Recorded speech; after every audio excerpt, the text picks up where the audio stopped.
The topics and opinions expressed on the following show are solely those of the hosts and their guests and not those of W4WN Radio, its employees, or affiliates. We make no recommendations or endorsements for radio show programs, services, or products mentioned on air or on our web. No liability, explicit or implied, shall be extended to W4WN Radio, its employees, or affiliates. Any questions or comments should be directed to those show hosts. Thank you for choosing W4WN Radio.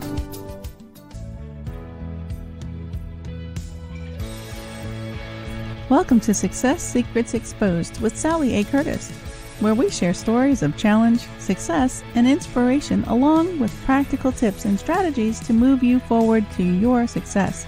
And now, here's your host, Sally A. Curtis.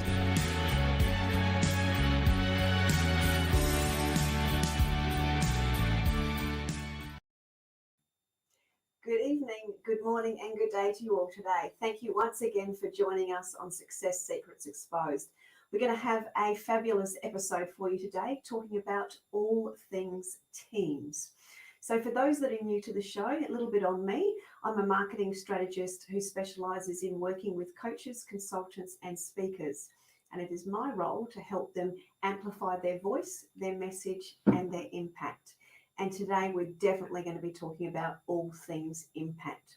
My very, very special guest today is Garie Dooley, and he is absolutely obsessed with stretching and growing the brave, the mavericks in the making, the game changers that are here to create phenomenal teams and build and become legendary leaders.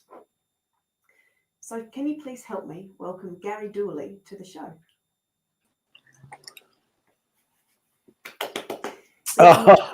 Wow, I'm overwhelmed by the applause, Sally. Welcome. It's so great Thank to you. have you here. Yeah, thank you, Sally. Thanks for having me on. Beautiful. I'd love you to start by telling the audience a little bit about your backstory, please. Wow. Okay. I started my working life as in teaching. For want of a better generic industry. But in particular, I ended up running behavioural change programs for adolescents in some fairly demanding schools in Adelaide, in Australia. But unfortunately, the system started to wear me down. And, you know, with any of either end of the bell curve, whether the child is highly gifted or disinclined, shall we say, the system doesn't really care. The system's all about hitting that big blob in the middle. Don't get me started on the philosophy of education, but anyway, the system wore me out a lot. I went back to uni, did a Bachelor of Business part-time, worked full-time, and all that comes with that, you know, 2 young children, all that comes with that. Long story short, I ended up building a corporate career as a result of that. And ultimately, I had a regional director's role for Asia Pacific. I had a national retail manager's role for a telco. I was the CEO of a consulting business and a partner in that business. But, you know, throughout that sort of adventure, Sally, I in my deepest place, I thought, this isn't really me. This isn't really me. So fortunately, I was actually part of a restructure that saw me sort of restructured out of a particular business, which was an absolute gift. I didn't see it as one at the time, but certainly reflecting now, it was an absolute gift, which gave me the chance to have a look at really when was I deeply happy and joyful, and it really was when I was working with those adolescents, you know, many years ago. But of course, I thought, well, I don't want to go back to that. That wasn't fulfilling enough. But what have I learned? What did I learn and put in place? Because I was always relatively good at sort of modifying, adapting, adopting, thinking into a framework that we could use. So I took all of those learnings and started to create a particular framework that now is really the bedrock of the work I do now.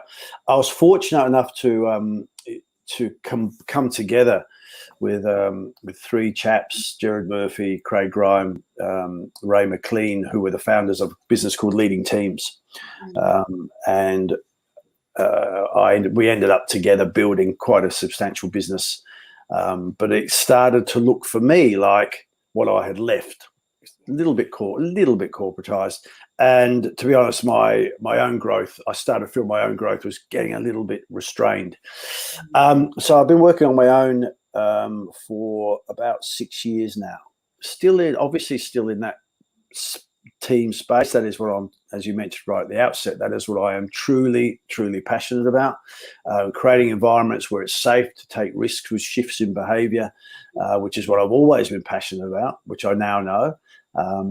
And to the point now where I have my book, I have a framework, I have enough evidence to suggest the framework works. I have enough evidence to suggest that my leadership model works. I'm not suggesting that I have every single answer, but I am suggesting my framework works. So that in 25 words or less, that's a metaphor, by the way, because clearly that was more than 25. But so that sort of got me to where I am now.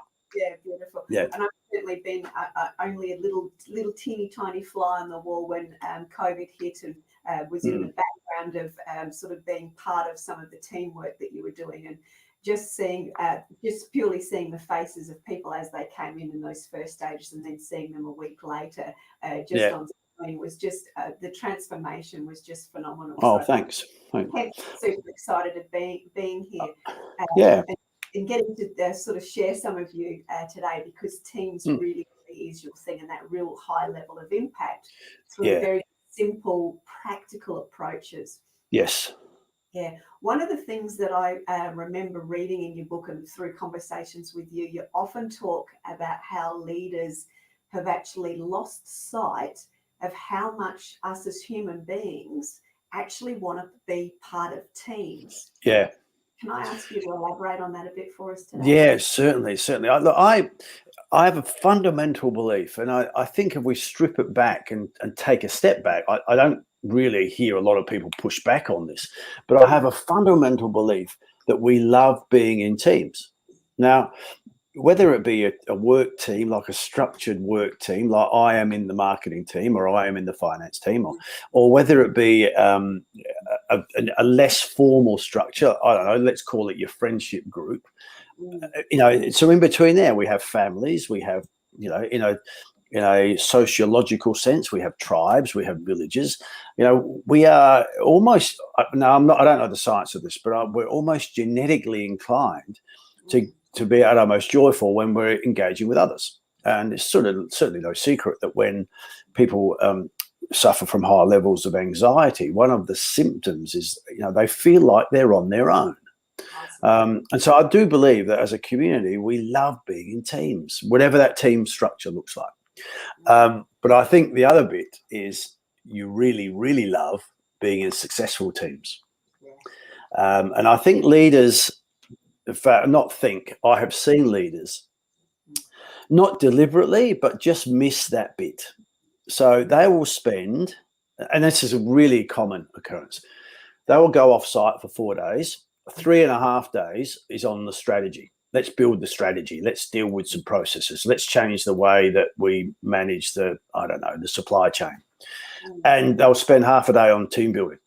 And that looks like, let's go abseiling or go balloon riding or go build a raft or, some sort of, and dare I say it, let's do some sort of superficial team building thing.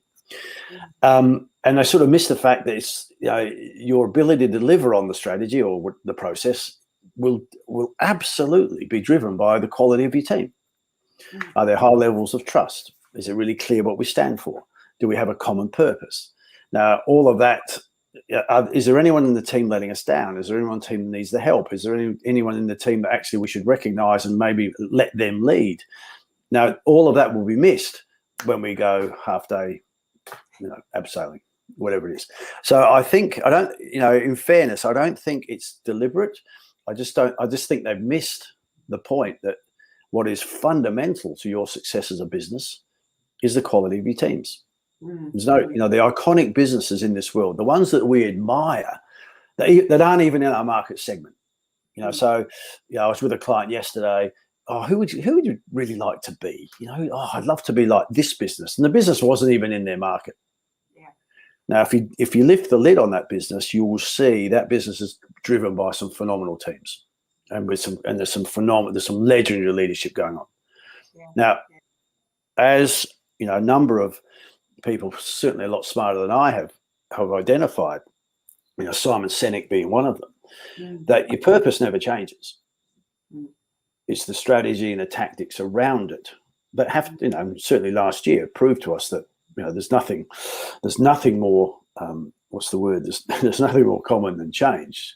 Yeah. However, if your core purpose is at the heart of everything you do, you manage that change and you buffet the change and you sort of navigate your way through the change. Unfortunately, so many businesses, so many leaders of businesses go to the strategy, go to the external, go to the outside of that, you know, that circle, rather than holding on to the why, holding on to the purpose. Yeah. So sorry. Yes. No, that's long great. answer. No, great answer, because that actually leads to, you've actually identified there that the purpose actually helps create fluidity in a team. Yeah. And agility. Yeah. I'm sure that then leads to other things, because I know you're very big on trust and, you know, getting people to understand, you know, who they are, what they stand for, where they fit in the team. Yeah. So talk through some of that stuff if you can.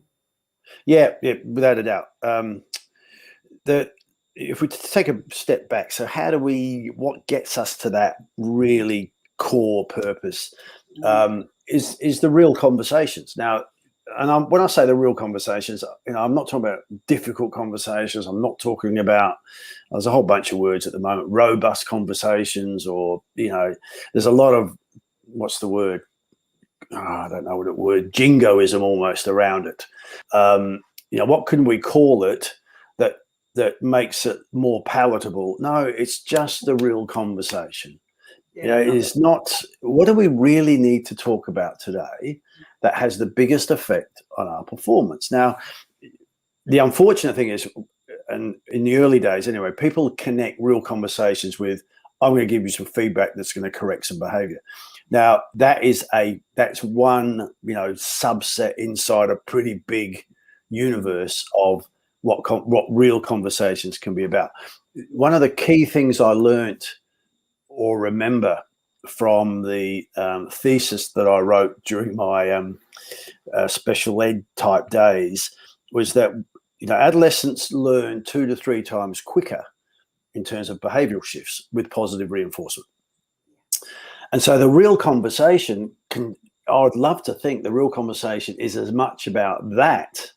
You know, Sally, what are you doing? Sally, you know what you do really well? You've got to, I love this, how you do this. So I really like to understand how come it comes so easy to you, because that really is a gap for me.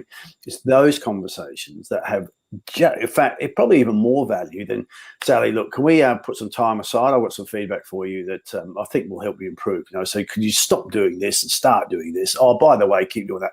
That sort of, for me, that framework is so, dare I say it, almost lazy. Yes. It's almost like, I've just given them some feedback. Really? Well, yeah, I gave them a stop, start, keep. Oh, really? Cool. So, but did you understand why they've drifted to that behavior? Oh, I don't know. But I've told them they have to stop, otherwise they could be at risk. You know, I don't know if that's a real conversation. I think you've just given some one-way feedback. I call it the real conversation because obviously it's in 2 parts. What do we really need to talk about right now? And it's a conversation.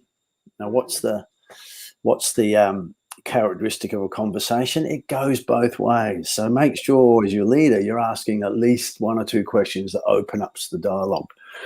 So at the heart of that, so the real conversation really is the accelerator. However, what's the key to being safe about that conversation? It's trust.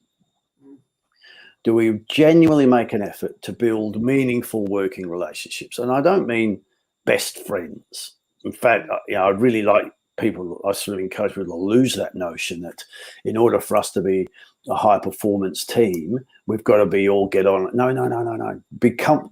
In phenomenal teams, it can get a bit tense. In fact, there is this sort of sense of tension for all the right reasons. It's because you know that, you know, we've agreed to a common goal here. We have a common purpose. We are about delivery. We're about exceeding expectations. We're about getting better. We're about growing. We're about taking people with us. We're about rewarding and recognizing those who have joined in. Now that creates a little bit of tension, and that is okay.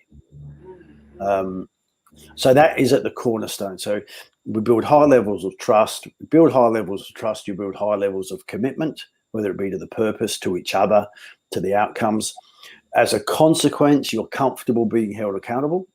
In fact, you get to the point where you are looking to be held accountable. And then finally, the last sort of point of the mountain is performance. And so if you want performance to grow, all those other areas underneath it need to grow. So, the real conversations accelerate, but trust is at the foundation of feeling comfortable having that real conversation. And what do we really need to talk about now that's going to drive our performance, improve our performance, or grow our performance? Beautiful. I've found from my own experience, just sort of more out in the entrepreneur world, when you move from being isolated to working with some collaborative team members, and you start from that conversational place, what's your inner genius? What's your inner genius? How do you do that? What does that dive into? And then you can start to this person and this person work really well together because they're opposite but complementary, and then you get into that synergy. Now, there's something I love the concept of intention, and not intention, because intention's there, but the tension. I would have explained my scenario more around how you build momentum, but there is a balance between tension and momentum. Can you give us your perspective on that? I think it's a really good point, Sally. Phenomenal teams do have genuine momentum. And to bring it right back to basics, I mean, Stephen Covey, however long ago, 7 Habits of Highly Effective Teams, talks about speed and trust going together. But speed isn't about we get things done really quickly. No, speed is about momentum. We get things fixed really quickly. We adjust a plan really quickly. We are able to adapt really quickly. We are able to adopt really quickly. Why? Because it's really high levels of trust. And so if you and I are working on a project and your delivery, you were always slipping on delivery, I would address that really quickly. And you'd go, thanks, Gary. I didn't realize it. I didn't realize what's happening here. So I would seek to understand. I would, Sally, tell me what's going on here, because what I'm noticing is a pattern that you tend to miss deadlines, and it's really starting to hurt the team. Oh, and you were, well, thanks for that. I wasn't really conscious that that's a big driver. Thank you for that. So that now it's fixed. And if anything, our relationship now gets stronger. Now that has nothing to do with whether we're mates. That just has everything to do with both of us being truly committed to the purpose of the team and what our outputs need to look like to reflect that purpose. So the tension allows the tension sort of almost propagates the momentum. High levels of trust, therefore, we will gain momentum quicker because we get things, as I said, we adapt, adopt, challenge, change, move, because we're having the real conversations. How often, and I wonder how many of you listeners, if you just reflect, how often you sat in a team and listened to someone talk and go, you know what, this is the 3rd meeting you have said you're going to do that, and we still haven't said anything. And no one says it. No one does. No one says it. And so you go out of the meeting complaining about, so you talk about that person with other people. And it's like, why don't you address it? Oh, no. They're a senior manager. They were so busy. So you create all these excuses around the issue because the trust levels aren't high enough. Yeah, totally. I remember being in the corporate arena in those teams in that exact scenario, and there were the executives teams versus the managers. We would have Post-it notes, and we would do what we used to call I'm going to have to say BS bingo, where there's their words again. We've got the words, words, rhetoric. That's not happening. And we'd say, yep, said that, but nothing happened, and we'd go off out of the meeting. No. Guilty for not bringing it up as well at the time, but wasn't comfortable to bring it up because was dictatorial, and we were not going near him. Well, So, that's fascinating, isn't it? Because that dictatorial type style, that, you know, the I tell you do type style, you'll get stuff done. There's no credit. You will get stuff done, typically out of fear. Yeah, I was just going to say right? we're all like that too. Yeah, well, we better get this done, because the last thing we want is for Garie to bloody, you know, rant and rave about this stuff. However, it's for how long? And at what point are you going to get genuine engagement? At what point are you going to get discretionary effort? At what point are you going to get people going the extra yard from a quality and delivery perspective? Now, in a fear-based environment, we all know what that looks like, don't we? Fight, flight, or fear. Oh, sorry, fight, flight, or freeze. Yeah. You know, and then when you got high levels of fear, but and then it turns into that whack-a-mole leadership. As soon as you pop your head up, you get hit on the head. You go, oh, I'll just keep my head down and get through this, and you wonder why the business doesn't grow. Yeah. Well, because going back to your point, there's no momentum. No, because the trust levels aren't high enough. Yeah, absolutely. And I remember, if I look at those two differences now, the big difference is when you've got the level of communication and you've got that trust, and you know who's doing what when and what game we're playing and what the outcomes are. You actually, I'm going to use the word serendipitous synchronicity. Well, I actually said that clearly today. Well done. Well done, me. But the magic starts to happen. Opportunities start to come in. Everything starts to accelerate. The vibration increases. Oh, without a doubt. And you can't wait to get in that team. Yeah, that's right. It's like, come on, let's go. Well, and then others look at that team and go, gee, I'd love to be in that team. Yeah. Absolutely. And certainly in my framework, when you get all of the three, you know, when you get all the elements working together, and that, you know, what you're talking about, that I'm not even going to dare say it, that serendipitous synchronicity thing. When you get all of those elements, and the three core elements, you know, once you've established your purpose, the three sort of elements all need to be swinging together, you know, credibility, commitment to a core set of values, and the conversations, that team does become fast, FAAST. They're flexible, they're aspirational. People want to be in that team. They're highly accountable, they're strategic, and they're tight. There's no mum and dad going on. We've probably done it as kids. We've certainly, if you've got children, I dare say you get frustrated with this. If you can't get what you want off mum, you go and get it off dad. Oh yeah. You know, that's a syndrome in the workplace. Yeah. You know, so, you know, people who report to me, Garie, can we do this? Oh, I'm not sure really. I'll go and see Sally. Okay, cool. Thanks for that, Garie. I'll go and see Sally. Sally, what about this? Yeah, no worries. That seems okay. Great. Away you go. Then I go, what happened there? Yeah. Now, in the fast teams, all on the same page, all know the same amount, all have the same response, all know the direction, and that's that to what you talk to. When all of that comes together, then right in the heart of those three, if it's like a Venn diagram, those three circles come right in the heart of that is that magic. That's when it's fast. Yeah, absolutely. Yeah. And that's when the thing that I'm noticing, both being in a team like that, I'm watching a secondary team like that, is everyone's sort of doing the, what is it you guys do? Yeah. So, you know, 5 minutes, I just saw you going for coffee. Can we have a quick chat on the way through? Everyone become that magnet. And as you said, magic and the opportunities happen. Without a doubt. And it's amazing how how quickly the opportunities appear. You almost manifest them. Yes, very much so. And I'm laughing back to the stories of the children, because Rory, my son's 17 now, and he used to be really good at going, well, I'll just work out with mum what I need to pitch to dad. Then it was fine with me because that was part of our game.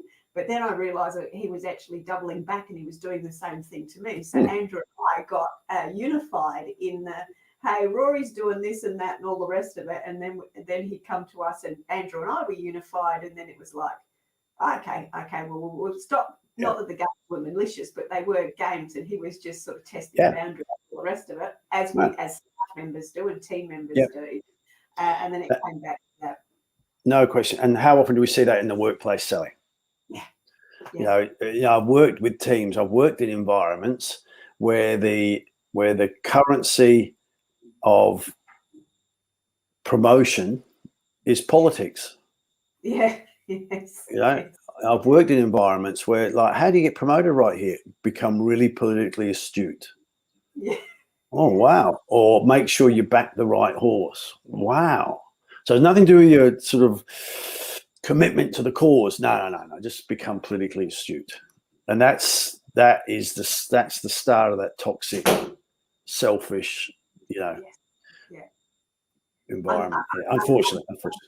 Yeah. So in your book too, you talked, you had some really great statistics, and I did write some of them down, and just so I could remember them, and they're highlighted in the book as well. You talked about teams from a performance perspective being, when a team's collaborative, that they're 5 times more effective in their performance. And you also talked about how poorly managed teams are 50% less productive and 40% less profitable. Yeah. So, of course, when an organisation is having issues, or they're not having the ability to adapt, or they've hit a massive pause point in their business, then the likelihood that it's going to come back to teams, which comes back to purpose. So, can you talk us through some of the things that you found through writing the book as it relates to the statistics, and how people turn their own tables over to the positive?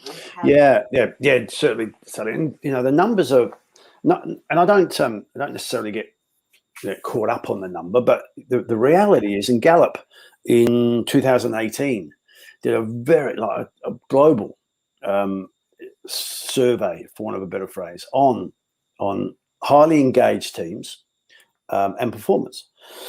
And they found that teams that sit in the top quartile of engagement delivered 18% more revenue, right? Oh, wow. Anywhere between 18 and 20% more revenue. Okay, cool. And people go, oh yeah, that makes sense.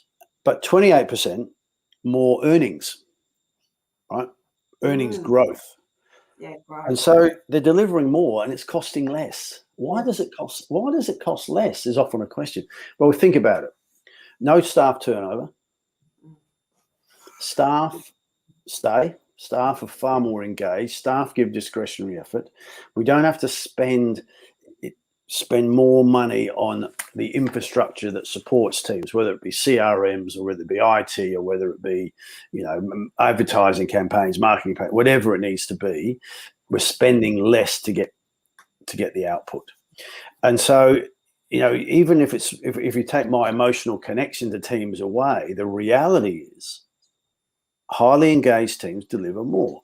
Now, if we connect this, and it was interesting, I really had this conversation with a team I've just started working with, and one of the challenges the CEO had and the head of HR is, we've obviously now with COVID sort of less of an obstacle. Obviously, it's still around, and we've got to play catch up. No, this is their language, not mine. We've got to play catch up. Well, tell me about that. Well, we work a calendar year for our financial year. Okay, so here we are in January. Okay, what does that look like? Well, to catch up financially, we've got a 40% lift in our budget from last year. Okay, and these aren't small numbers that they're working with. So 40% more. Wow. Now, so let's just take a step back, because if we could if we can create a high performing environment, create a high performance team, 20% of that you'll get back straight away, simply because you're a better team. And it's like, because they were thinking, well, where are we going to get the money for advertising from? Where are we going to get the money for this from? We've got a headcount freeze on. We can't get more salespeople. We can't open more stores. So their go-to place was, let's spend more to generate the extra. And my position is, no, let's become a better team to generate the extra. And they're sort of getting that now. And, God bless them. They're doing okay. Early days, but they're doing okay. And so if we use the numbers just to shift our thinking, let's not get hung up on them, but just shift our thinking. Most of the solution is inside the room. Oh, beautiful. It's not, are we maximized as a team? Oh, we couldn't work any harder. No, that's not what I asked. That's not what I asked. Effort is admirable, but it's not a defining characteristic of a phenomenal team. Good teams, for example, use effort as their currency, outputs, delivery, right? But the great teams and then the phenomenal teams have a very different currency. I don't know how I can get any more out of my team. Well, stop using getting more out of your team as your currency. That's the starting point, because everything's about outputs, and then the effort becomes the reward point, and then it's, we'll just work harder. Well, I don't know if it is about working harder. We'll take the effort, make no mistake. But if we think about engagement is that multiplier of, am I clear on where we're going, and do I feel valued in my contribution to where we're going? Now, those two are the multipliers of engagement. So I'll become highly engaged if I can tick both of those boxes. Now, effort, I'll give you plenty of effort. I've got no idea why, and I don't know if I feel that valued. Then engagement's at risk. It's a high risk. So, and equally though, I know where we're going. So it's 10 out of 10 for the vision, the direction. I know all that, but 0 for feeling valuable. 10 times 0 is 0. So I am not engaged. Now, that is a high risk position to be in, isn't it? When we've got stretch targets, and I must say, everyone I'm talking to at the moment, I've got stretch targets. Oh, absolutely. Yeah. It almost is economic catch up for a lot of organisations right now. And I love the notion, and I get it that the solution is in the room, but don't we? If I look at my own personal growth and lots of people, we always search outside of ourselves, thinking outside is the solution, where it's often inside our own beingness, and the same within a team. So I'm going to tempt fate here, Garie. Okay. Ask you to talk about the solution in the room and why those. What's the different, I suppose, strategy, or what's the different way of team building versus this whole let's go rafting thing together. And I know, and I'm giving you full permission to get on your soapbox, because No, because and I don't want any of your viewers or listeners to hear that I don't think that adds value. It does add value, but it's not the solution. That's all. That's all. It does add value. It's nothing. All of that stuff. So just going back to your point, the leaders too, about the solutions in the room. The legendary leader also understands that they often realise they're in the way. I think I'm getting in the way. That's where phenomenal teams get to.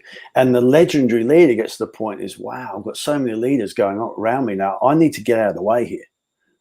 Now that is a pivotal moment in their own development. Because if I don't get out of the way, all these people are hungry to lead and take us forward. They're going to go somewhere else to do it. So that's sort of a pivotal point, very, very close to the top of the mountain. But if we think about, okay, so solutions in the room, and it's all about the questions we ask ourselves. If I asked everybody in the room right here, right now, to write on a piece of paper or to write on a Post-it note or to tell me what the purpose of this team is. And, quite often I do lead with that question. Certainly in my book, I talk about that. And inevitably, you'll get 4, 5, 6, 7 different, whatever the plural of purpose is, purposes, so there's your start. And as soon as you write them all up, people go, oh, gee, that's, but a few, and then they go, yeah, but I think that's close to that. Yeah, it is, but it's not the same. Yeah. So, give yourself be kind to yourself. Yeah, it is close, but it's not the same. Now, if we use phenomenal teams as a benchmark, which I think we should, Jim Collins talks about good to great. I think great limits you, and it's great runs the risk of it being era bound. So as long as Sally's the head of this team, or we're going to go really, really well, the phenomenal team that is led by many continues once you've left. And in fact, the leader is obsessed with that. But if we just go back to what's going on in the room, there's your first stage. You know, where are we at? What's our purpose? And let's work it out. Let's work out what our purpose is. And then it becomes really clear that when we come together, this is all we should be talking about. Focus. You know, what have we got on our agenda today? You know, 10, 15, 20, whatever it is, items on the agenda. Great. Let's take all of those off that don't take us closer to our purpose. Oh, gee, we've only got 5 on the agenda. Great. That's all we're going to talk about. Now, I know that sounds really simple, but the reality is it's complex and it's hard work to get there. But once that moment arrives, it's like, wow, gee, we were wasting a lot of time. And so the first win, I suppose, that you get in terms of the solutions in the room is now all of our energy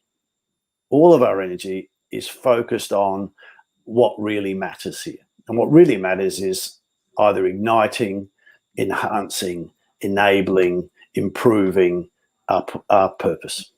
Yeah, beautiful. Now, what helps there, and I'll take a step, but what helps there are the real conversations. And what helps there is let's build high levels of trust in this team. You know, are we really, really clear on what we expect from each other in this team? Or gee, I don't have those. Well, I think some of us are. And I often hear this too, Sally. You did give me permission to get on my soapbox, so I'm about. I do hear this a bit. I hear this quite a lot. You know, Gary, I can't understand why we're not improving. No, we're not doing more because we get on so well. All right. You know, we are a great team. We get on so well. And my response is, which is it?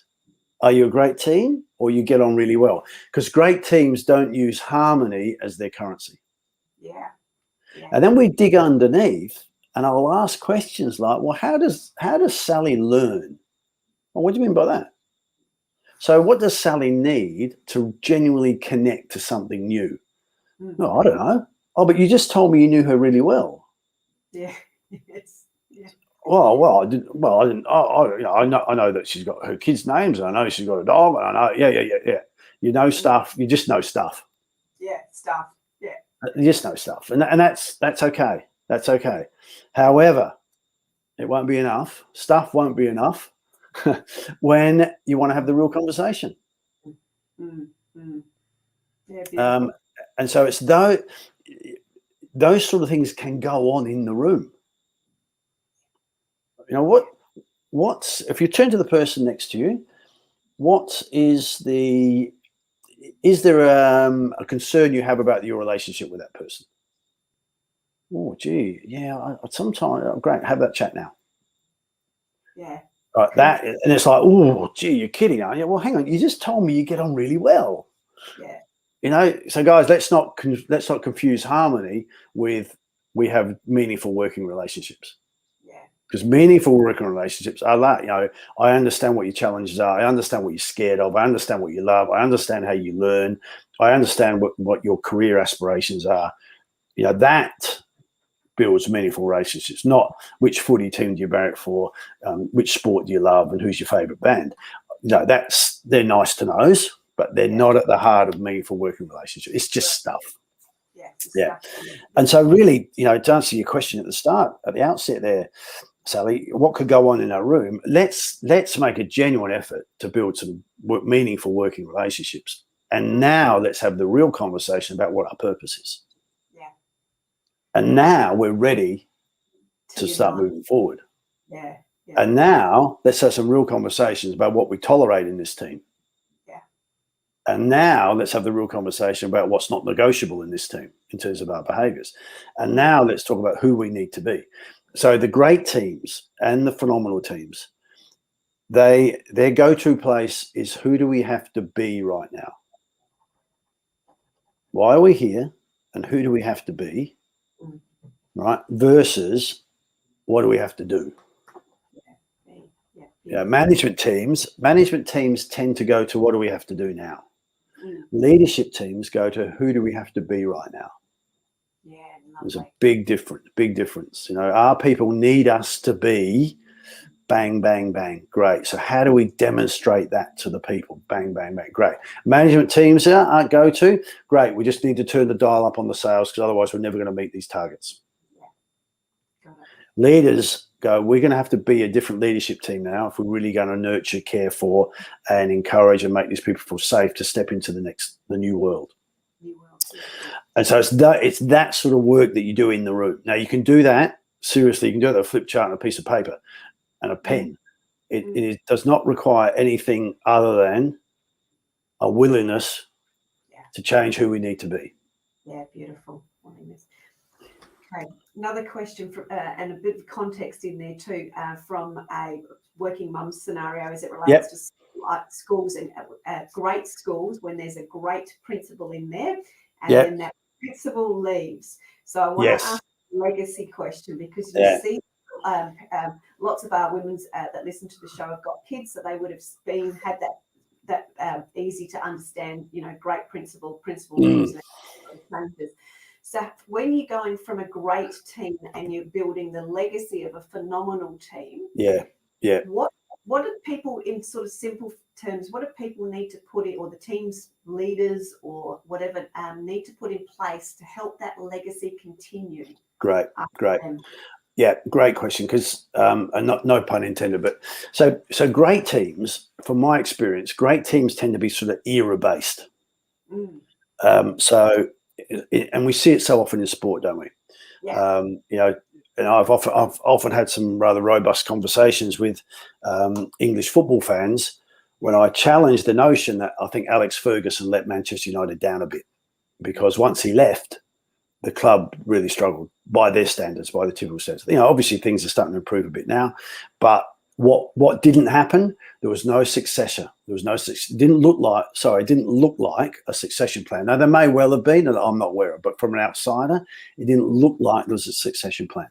So whilst he was the manager, and whilst he was the leader, and whilst he had a number of key leaders on field, when all of that group left, we were left with a void, a leadership void. Yeah. So if you think of the school environment, and I've always been in school, and I've had not many, but one or two outstanding headmasters. But the system, unfortunately, now I reflect back, the system wasn't about creating succession planning within that. They would get someone from external. So they'd get someone who's been a headmaster at a school interstate or in a different region, and so they had to sort of rebuild. And then what happens is, what I notice is the people reporting, or the next sort of wave, they become time frame bound. So this will work for 5 years because that's the tenure of the headmaster. And so the system doesn't necessarily support the building of succession plans, the building of leaders. Because, what's the difference? Phenomenal teams are led by many. Great teams have a number of leaders, but it's sort of era bound. Yeah. So what triggers the growth from a great team to a phenomenal team is the leaders in the great teams should all have a successor. And that successor, even if it's just an informal, and that successor should have, okay, if I get this role, who will get my role? And so now there's a whole collaborative, even if it's informal, focus on building the next wave. It's just a continual building of the next wave. And again, as I say, the easy go-to point is in sport, where teams do really, really well because there's 5 or 6 players who are absolutely the leaders on the field, driving it. And then they all retire at the same time. And the coach retires at the same time. And it's like, oh, wow. And then, there's 4 or 5 years where they're not quite until they rebuild that whole or fill that whole leadership void. Same in businesses. How often do we hear, I love those. In fact, I had this conversation this week where the person, I remember those 3 years we had, Gary, at XYZ Enterprises. But then, this person left and that person left and the thing that since that point, and this is how they describe it, since that point, the business has gone like that. Yeah. Oh, therein lies the answer. Yeah. All right, we hadn't done enough work at building weight of numbers behind you. Yeah, the team of many leaders. Sorry, teams led by many. Yeah. Phenomenal teams are led by many, and this is what I'm saying. And the legendary leader, that's his obsession or her obsession. And what she hopes, in fact, not hopes, she will get to the point where, because I'm getting in the way here. Yeah, should be able to step aside. There are so many people, and this is one of the really subtle. It's a great subtle quality of the leaders, of those legendary leaders.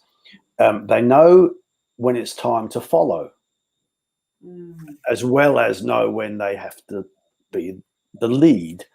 But they also know, you know what, these guys around me now, they are so good. I'm happy to follow them now, and eventually I'll get out of their way and move on to do something else. No, this team is just going to power ahead now. Yeah. So that legendary leader, she knows when it's time to just move to the side a bit. Yeah, beautiful. Yeah. So as we've just come to a wind up, would you like to recap? So if I got it, it's around and add into here. It's creating those real conversations to create and build safe and trusted environments, which then help to create additional speed and momentum.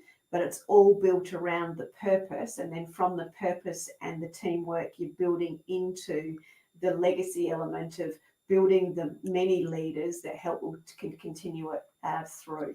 Would you like to just Yeah, I think there's a couple of key things. Even we can even bring that together even tighter. We need to build high levels of trust.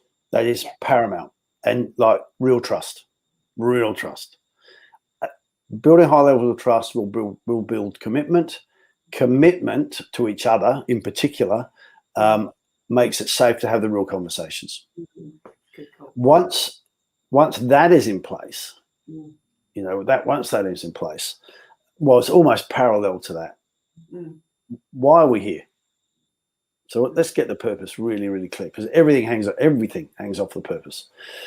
Who do we need to be? All right. So that's a commitment to a core set of values, and that in fact becomes the brand of the team. And as we know, what gives brands strength and power? Why is Coca-Cola so valuable? Why is Nike so valuable? Why is Disney so valuable? Because people trust it. Yeah. You don't have to like it or not, but you know what you're going to get day in and day out.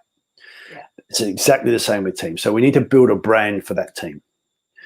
And then we make sure that team has credibility. So they've got a strategy, they've got a plan, they've got action, they've got all the fundamentals that make a business work, and they're very, very good at that.